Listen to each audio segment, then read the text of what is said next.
नमस्कार, आर्यन खबर पे आपका स्वागत है। मैं हूं दीपक प्रियदर्शी।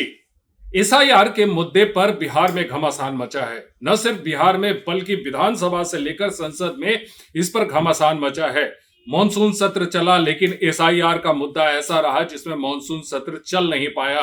किसी तरह सरकार ने अपने विधायी कार्य निपटाए और अब इसके बावजूद, क्योंकि विपक्ष लगातार इस बात की मांग कर रहा है कि एसआईआर को रोका जाए, क्योंकि ये समय नहीं है और इतना बड़े पैमाने पे जो है इसमें फर्जी वोटर के नाम पे वोटर लिस्ट से नाम काट दिए जाएंगे। लेकिन इसके बावजूद भी एसआईआर का काम चलता रहा और अब जानकारी मिल रही है कि तकरीबन एसआईआर का काम पूरा हो चुका है। देखिए, आज एसआईआर का आखिरी दिन है और आखिरी दिन इन तमाम चीजों को निपटाने की पूरी कोशिश हो रही है। आयोग की तरफ से कहा जा रहा है कि तकरीबन 99.8% जो है वो काम पूरा कर लिया गया है। तो अब इस पर 1 तारीख से दावे और आपत्तियों का भी दौर शुरू होगा। क्या है पूरा मामला, उस पर आपको विस्तार से बताते हैं। बिहार में विधानसभा चुनाव 2025 की तैयारियों के तहत चल रही विशेष गहन पुनरीक्षण प्रक्रिया का आज आखिरी दिन है। पूरे बिहार में अब तक 7 करोड़ 23 लाख मतदाताओं ने भाग लिया है। इन मतदाताओं के फॉर्म को डिजिटलीकरण भी कर लिया गया है और सभी के नाम आगामी मतदाता सूची में शामिल किए जाएंगे। वहीं अब तक राज्य के तकरीबन 99.8% मतदाताओं को कवर किया जा चुका है।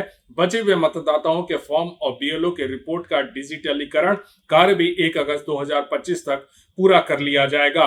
24 जून 2025 से अब तक बीएलओ और बीएलए द्वारा की गई रिपोर्ट के अनुसार बिहार में अब तक 22 लाख मतदाता दिवंगत पाए गए हैं। तकरीबन 7 लाख मतदाता ऐसे हैं जिनका नाम एक से अधिक जगहों पर दर्ज है। करीब 35 लाख मतदाता या तो स्थायी रूप से पलायन कर गए हैं या उनका पता नहीं चल सका है। वहीं 1.2 यानी 1,20,000 मतदाताओं के फॉर्म अभी तक वापस नहीं मिल पाए हैं। एसआईआर के आदेश के अनुसार 1 अगस्त से 1 सितंबर 2025 तक कोई भी मतदाता या राजनीतिक दल निर्धारित फॉर्म भरकर अपने क्षेत्र के ईआरओ को दावा या आपत्ति दे सकता है। इसमें छूटे हुए योग्य मतदाताओं का नाम जुड़वाया जा सकता है या किसी अपात्र व्यक्ति का नाम हटवाने के लिए आवेदन दिया जा सकता है।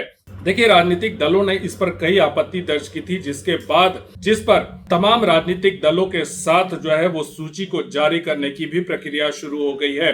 जिन मतदाताओं ने फॉर्म नहीं भरे हैं, जो दिवंगत हो चुके हैं या स्थायी रूप से दूसरे राज्यों में चले गए हैं, उनकी सूची 20 जुलाई को राज्य के 12 मान्यता प्राप्त राजनीतिक दलों के साथ साझा कर दी गई है। इससे यह सुनिश्चित होगा कि 1 अगस्त को जारी होने वाले प्रारूप मतदाता सूची में कोई छूटे ना।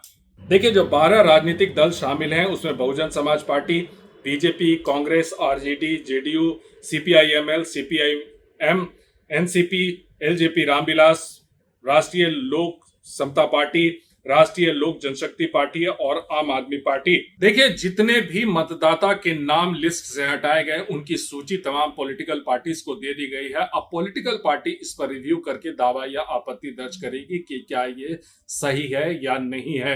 हालांकि इस मामले पर 28 तारीख को सुप्रीम कोर्ट में भी सुनवाई होनी है। अब देखना है कि पॉलिटिकल पार्टीज का इस पर क्या रिएक्शन होता है। वीडियो देखने के लिए धन्यवाद।